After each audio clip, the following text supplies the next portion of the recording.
Kumalat ang nakakagulat na balita matapos umanong ideklarang si VP Sara Duterte na ang bagong presidente kasunod ng kumakalat na alegasyong nagkaroon ng biglaang kilos laban kay Pangulong Ferdinand Marcos Jr.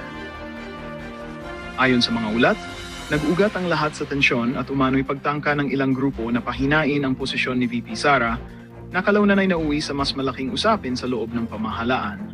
Bagamat wala pang formal na anunsyo mula sa mga opisyal na sangay ng gobyerno, mabilis na nagliyab ang diskusyon sa social media. Sa gitna ng kaguluhan, lumitaw ang alegasyon na napahiya umano si PBBM matapos mabigo ang sinasabing paggalabang kay VP Sara. Ilan sa mga political observer ang nagsasabing matagal nang may bit-bit na tensyon sa pagitan ng dalawang kampo. At ang nangyari ngayon ay maaring pinakamalaking banggaan sa loob ng administrasyon. Samantala, mahigpit na tumanggi ang Malacanang na magbigay ng direktang komento habang patuloy nilang sinusuri ang sitwasyon. Habang lumalalim ang issue, nananatiling nag-aabang ang publiko sa anumang opisyal na pahayag mula sa pamahalaan. Nagpaala naman ang ilang eksperto na maging maingat sa pagkalat ng impormasyon at hintayin ang kumpirmadong balita upang maiwasan ang mas malalang pagkalito.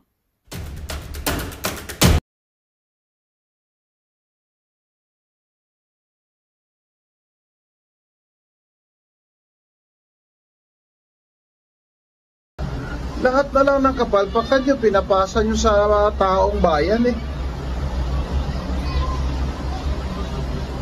500 pesos na Noche Buena para sa 4 na tao. Nakaka-insulto na kayo ah. Imbis na itaas nyo yung sahod, ibaba nyo presyo ng mga pagkain, hindi nyo naman mababa kasi smuggling kayo ng smuggling dyan ng agricultural products, pati bigas. Eh, hindi nyo man lang mababa yung presyo ng bigas dahil wala naman kayong support sa farmers. Import lang kayo na import para may kickback kayo dyan, mga ayop kayo. So ngayon, pagkasyahin yung mga tao sa 500 sa Noche Buena po para sa 4 na tao. Ang amang gobyerno ito, kaka-insulto na kayo ah. Tapunan nga natin yung mga yan ng spaghetti sa mukha. Lalo na yung DTI dyan. E kayo mga kampon ni BBM, tumigil nga kayo ha. Tumigil kayo ng kaka-depensa yan sa kanya. Bangag yan. O, Pasko na naman. Bangag daw po yan mga kareaksyon, bangag. Niloloko kasi tayo, 500. Grabe naman yung DTI na yun, 500. Sa mga revelasyon, umaasta na hawak ang Alam ko ba mga kareaksyon, nangangatalang mata ninyo at nangangatalang tenga ninyo pag nakikita nyo to sa banato.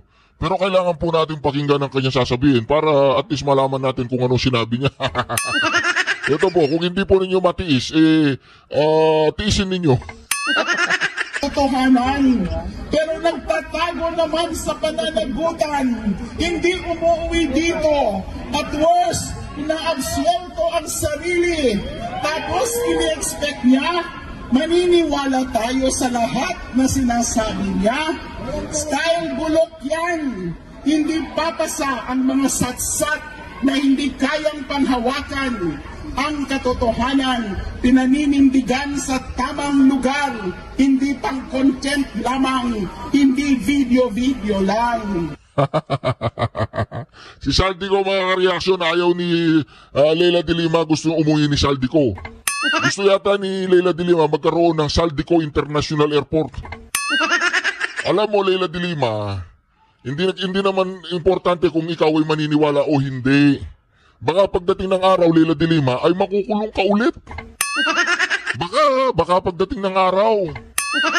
Kasi Leila de Lima, makinig ka. Tama na, ayaw na kitang makita, kaya ayaw ko nang marinig ang boses mo. Para kang isang palaka. Kapag ngumaw-ngaw ay parang gutom na gutom sa mga tarugo.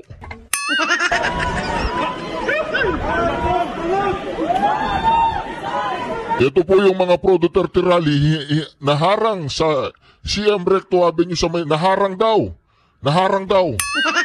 Paano naharang yan? Matagal nang nakalagay yung harang dyan, pumunta lang sila dyan. Nakaharang na yan, hindi nyo naharang. Kasi mga ka-reaction, mayroong mga Duterte supporter kanina na pumunta sila dito sa sa rally ng mga mga nilangaw. Ito po mga ka-reaction, papakita ko ha. Napitan po kami ng abogado ni Saldico at nagtatangkang mag-blackmail na kung hindi po namin kakanselihin daw ang passport niya, hindi na raw siya maglalabas ng video. I do not negotiate with criminals. Kahit maglabas ka na ng video ng lahat ng kasinungalingan mo na pag-destabilize sa gobyerno, gusto kong malaman mo, Saldi, makakansela pa rin ang passport mo. Hindi ka na makakatakas sa hustisya. I did not approach the president or any of his men. Does Zaldico have another lawyer in the Philippines? Not to my knowledge, which is another reason why I reacted that way. Because as far as I know, I'm the only lawyer outside of my firm. Of course, other lawyers in my firm are also engaged, but none of them would do that, and none of them did do that. So nobody approached the president or Malacanang blackmailing him, asking not to cancel his passport? No. It's a ridiculous proposition, because neither of us have anything to bargain for. I don't have the videos. I have no control over content. I have no control over the timing of the release. The palace doesn't have control over the passport cancellation. That's the prerogative of Sandigan Bayan. Now, why would two parties bargain over something, over two entities, two items that they don't control? It doesn't make sense. Oo, sinungaling po talaga. Sinungaling po talaga itong si Bongbong Marcos. Sabi po niya, mga ka-reaction, nilapitan daw siya ng abogado. Alatado naman na sinungaling Alam naman ng buong Pilipinas na nung sinabi niyang lumapit yung abogado ni Saldico, nagkikipag-negotiate at binablackmail siya. Alatado naman na nagsisinungaling ka, boy Hoy, Bongbong! Alatado naman na nagsisinungaling ka, alam namin yun. Ikaw naman, Bongbong! Ang alam naman po natin ng kung totoo man na sinasabi ni Amy na adik, yan po ay maraming malalim. Ayan po ay merong health issue, merong spiritual issue, so hindi mo yan pwedeng basta-basta lang na magagamot through a purpose. Hindi ganun yun. So, kaya mahirap po yung ganong klaseng pananaw ni Amy. Pero gayon pa man, naandyan na yan Diba? Naandyan na yan siya na ang presidente. Sana man lang, nabigyan siya ng tsansa, inayos niya. Hindi niya inayos, lalo tayo nagkagulo. Isipin mo, ang ganda nung ewan ko na saan ko nabasa ito Sabi nung kay Marcos daw, senior, umabot ng 21 years. Parang Chabit yata. Si Manong Chabit, Tapos eto, 3 taon lang nagkaloko-loko ng Pilipinas. Ang panahon, hindi tayo masyadong kumbinsido sa sincerity niya. Pero yung sincerity niya kahapon nakita natin Kasi ang hindi naiintindihan ng mga tao is gaano kahirap yung merong isang adik sa isang matinong pamilya. Kasi sabi ko nga, kung 10 kayo sa pamilya, kahit naman yung siyam matino ang nanay, matino ang tatay, matino yung 7 magkakapatid, isa lang dyan ang adik, mga boss. Magugulo yung magulong pamilya, yung matinong pamilya na yan. Oo, ikaw bilang isang miyembro ng tahanan na yan, kapag may adik, maniwala ka, mawawala pitaka mo. Correct. Mawawala yung sapatos mo.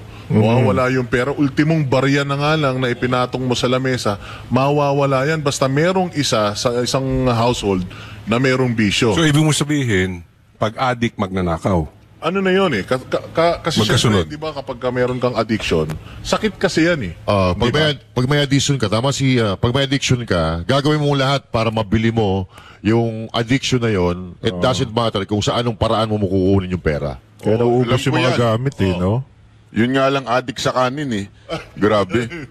Yung adik sa kanin, may kaibigan tayong ganyan, adik sa kanin. Nag-aaway-away din yan. Pero at least may mang inasal na solusyon. Macboy. Masarap yung Macboy. Masarap yun Meron tayong kasama, adik sa kanin Pagka pinatong mo yung cellphone, baka mawala maya-maya. Delikado siya. Yun. Totoo kasi ito, sabi nga dito, drug addiction is considered a mental health disorder. Ayan, it is classified as substance abuse disorder or SUD. Ayan, so sabi niya, it changes how the brain works. Ang repeated use ng droga nasisira niya yung judgment mo, yung impulse control, motivation, memory, and behavior. These brain changes may make quitting extremely difficult without support. Kaya maganda yung sinabi ni Aimee na parang sabi niya, hindi niya na ma-recognize yung kapatid niya pag nakikita sa TV. Aside from dun sa itsura na totally nagbago na, pati yung pananalita, kita naman natin pag nagsalita, di mo na alam kung anong direksyon nung sinasabi niya Tapos tatawa pang minsan bigla, di ba? At higit sa lahat yung mga desisyon, medyo iba na. Kasi baka akala nung iba na sinasabi, sinisiraan lang ni Aimee to. Kaya ganito, naiinggit lang to kay sa kapatid niya. Ang issue kasi dito, yung governance. Kaya tayo nagkaloko-loko, it's a fact. Diba? Tayo hanap ng mastermind. Kasi ito yung isang bagay na kahit anong kulay mo, fact ho ito, na we have the most corrupt country right now. Most corrupt budget right now. Hindi mo maaalis yan. Mapapinklawang ka, pulahan ka. Alam mo, merong ganyan na nangyayari sa Pilipinas. Ngayon, nagkakaiba lang siguro kung sino yung mastermind. Pero ito, tinuturo na mismo ni Aimee. Dahil dito, nakakapagnakaw na lahat ng mga opisyal dahil napapabayaan na nung presidente. Kaya nga ang tanong natin sa mga kababayan natin ngayon na alam nyo na, confirm na po ito hindi po ito nanggaling sa kaibigan, kaaway sa politika, nanggaling ito sa kapamilya. Insider. Insider. At saka, ang pinaka nagugulat ako doon sa sample niya na may naiwan, tapos siya ang naglilinis. Ibig sabihin, first hand. Sabi ko nga, asan si Auntie Claire nun? Nung naglilinis si Aimee. Hindi, sinasabi naman ni tama. Di ba, asan si Auntie Claire nun? Bakit siya nakikialam dito sa, mas may alam niya pa. Ito nga mismo si Aimee naglilinis nung mga droga na natira siguro dahil ganun pag pag nagda-drugs ka na, naiiwan mo na. Pati nga daw yung mga security nagsisialisan na dahil di na rin nila matanggap yung nangyari. Kaya nga sabi ko, tayo bang mga Pilipino okay lang sa atin ito? Ganun na ho ba tayo? Kayo ho ba na mga kababayan na nanonood sa atin, pag kayo may kapatid na adik, masaya kayo? Yun lang ang tanong. Masaya po ba kayo kung may kapatid kayong adik? Masaya po ba yung bahay ninyo? Alam niyo yan Kasi marami sa atin somehow may ganun kung hindi kayo masaya na may kapatid kayong adik, magulang na adik, o di kaya anak na adik, paano pa kaya itong bansa natin? Pero normal yan, Coach Oli, nasa umpisa, mo yung parang in denial ka, ayaw mo mapahiya yung pamilya mo, ayaw, may mga kakilala ka na gano'n, na may mga kamag-anak na sila, pero pinagtatanggol pa nila. Di ba? Meron ka... Actually, yung ginawa ni Aimee na yan, she applied love. Kasi yung patience niya inantay niya, magbabago yung kapatid ko, maaalis siya. Pero yung addiction kasi, sabi nga ni Boss Dada kanina, yan ay sakit. And ako, I believe that is, you are spiritually sick.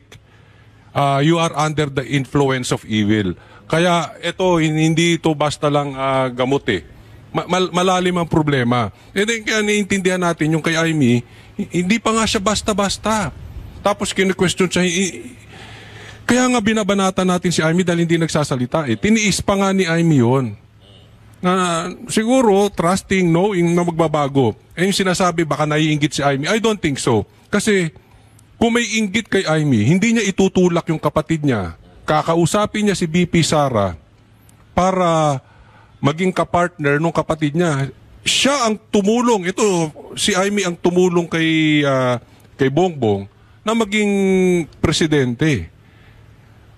Pero gusto ko lang banggitin to na nakita ko yung sincerity ni Aimee dahil yung ginawa ni PRRD na pinakulong ay pinalibing yung kanilang tatay sa libingan ng bayani, binabanggit niya Yun yung hindi natin nakita kay Bongbong Marcos. Isipin mo, dumalaw na siya sa puntod.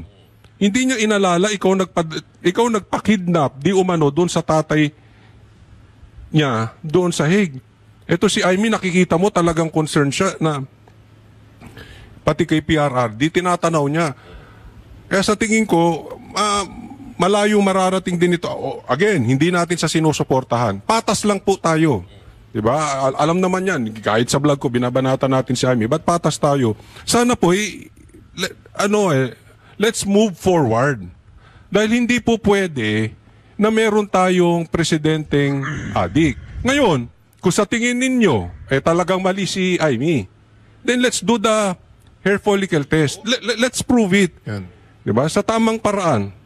Kasi yun ang yun ang bukang bibig nila ngayon. Anong klase kang kapatid? Yes. Bakit sinisira mo yung kapatid mo? Yun ang nila. Master Jude, anong may dadagdag mo? Kanina, sabi ni Marcos, parang hindi parang hindi ugaling kapatid yung ginawa ni Senator Amy Marcos. Sumagot naman dito si Senator Amy Marcos. Sige, magpapa-DNA test ako, pero magpapa-hair follicle test kayo. Yun ang na dapat, kung talagang totoo kayo sa mga sinasabi nyo, dito natin mapapatunayan.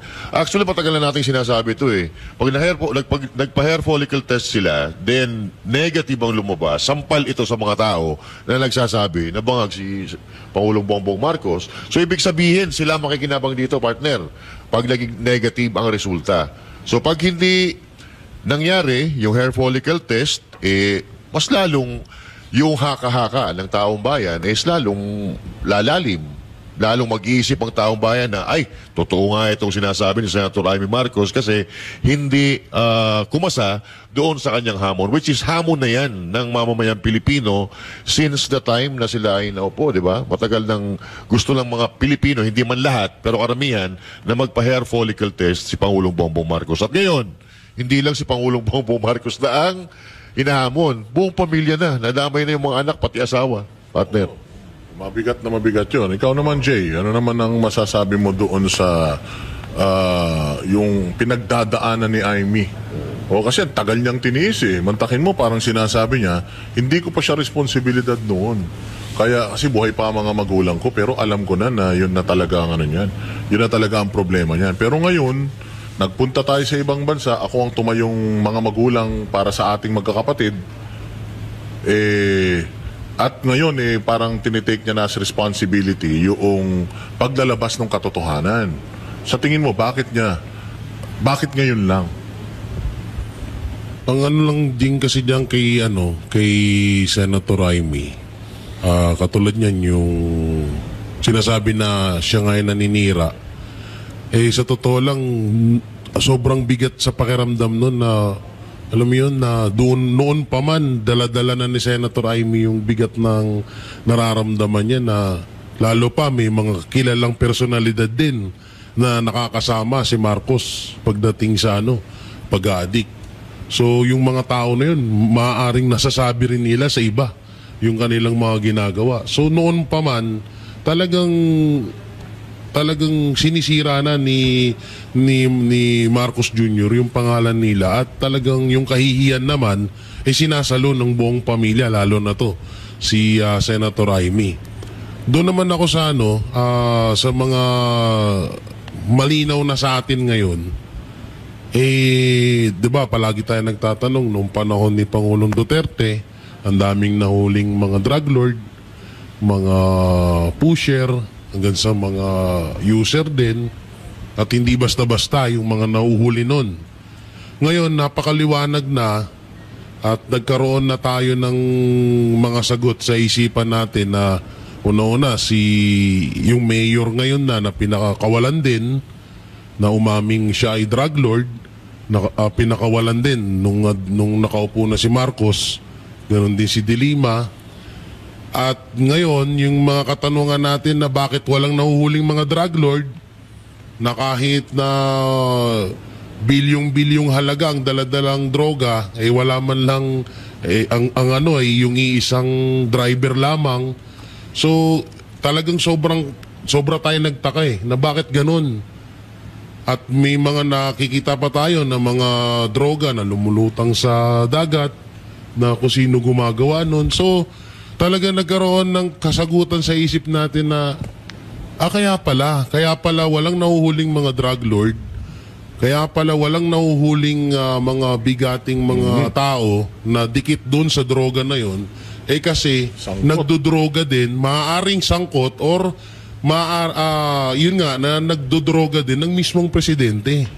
Kaya nangyari nito is pwede na nating isipin dahil dun sa sinabi ni Senator Amy Marcos na protector si Marcos Jr. ng mga drug lord sa bansang Pilipinas. Alam mo, ang ganda nung sinabi ni Jay. Ang galing nung sinabi niya kasi madami akong kaibigan na mga nagdodroga. Alam mo kung anong pangarap nila? Magtinda ng droga. Oo, magsisimula lang sila as user. Pero kapag na-addict na talaga sila, gusto na nila magtinda. Bilis ang pera kasi. Oo, ganun na yung ganun na yung gusto nila. So, we are talking about a person who's been using drugs according to his own sister na simula pa bata hanggang ngayon. So, hindi malayo talaga itong mga issue na to. Kaya siguro walang mga nahuhuling drug lords. Dahil ako din, may kilala akong ganyan. Pero iba naman. Ano naman? Galit kay Duterte. Tapos? Galit talaga kay Duterte. Tapos? Nasisira daw yung negosyo, hindi daw sila makakuha ng supply. Sa drugs, galit kay Duterte. Bakit galit si Marcos kay Duterte? Ayun nga, ito na nga. So ito na, itong revelation na to, ang dami talagang ang daming nabuhay na na mga issues na pwede mong idikit. Coach Oli, meron kang rejoinder before natin si RJ. Eto, maiklian lang, bigyan ko ng komentaryo ulit yung sinabi ni Amy na sabi niya, ading ko, uwi na tayo, magpagamot tayo, Ading ko ba sinabi niya? Hindi adik ko? Ading. Ading. Kaya mga Ilocano, ang ibig sabihin nun, kapatid. Mas kapatid na bata. Kapatid. Hahawakan kita. Hindi siya verbatim pero gano'n. Ang ibig sabihin para sa akin nun, pagamot ka na. Akong bahala sa'yo, hindi kita papabayaan. So, alis ka na dyan, uwi na tayo, at kung ano man ang mangyaring sa politically o criminally, andito ako, hindi kita papabayaan. Hawak kita. Kasi magkasama tayo sa hirap dati Yung mga kasama mo, wala yan.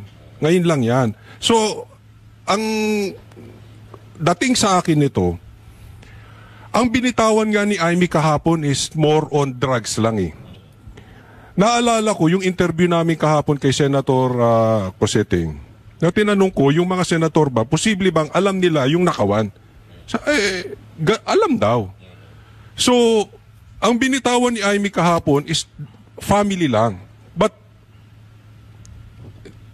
tingin ko, alam din ni Amy yung nakawan. Possibly involved. Possibly involved yung kapatid niya. So, ito na, inaalalayan na kita. Habang ito lang ang issue, uwi na tayo. Kasi lalalim pa ito pag hindi ka nagtigas-tigas ka pa ng ulo. Darating tayo doon sa punto, may problema talaga sa ghost projects. Ayun lang. RJ. Naalala ko yung kay Tantoco. Hindi niya ba naisip yun? Parang may kasagutan na rin Kaya nga Diba? Kasi yung family, lahat daw diba? Lahat sila gumagamit. So, ibig sabihin, ito si First Lady, nung yung si Tantoco, diba? Yung namatay, pwedeng nandun din talaga siya sa kwarto, diba? So, parang ito na yung mga sagot sa mga katanungan na walang sagot noon.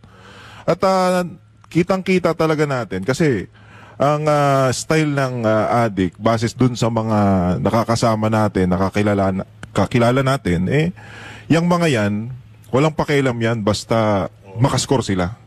So parang itong nangyayari na to na walang utang na loob talaga. Kasi biruin mo naman, ito lang simpleng-simple. Si Manong Chavit, kinausap niya yung mga mayor, di ba? Na suportahan si Bongbong.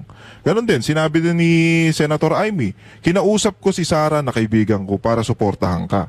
Diba? Tapos wala ring nangyari. Parang hindi na rin siya kilala. Ganon, ito yung isa pa sa pinakamatinding wala talagang utang na loob itong si Bongbong. Yung pagpapalibing nung tatay mo. Diba? Doon sa libingan ng mga bayani. Ang tagal nakasalamin niyang tatay mo. Pero isang probinsyano lang ang makapagpalibing. Ngayon, isa pa.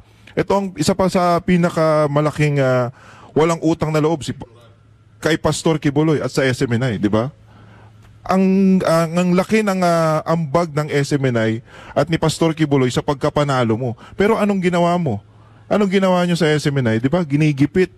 Pati yung KOJC, yung trabaho. So, wala eh. Ganun talaga ang style ng sa isang tao na gumagamit. Yan ang niya, yan ang parang wala na akong pakialam basta makascore.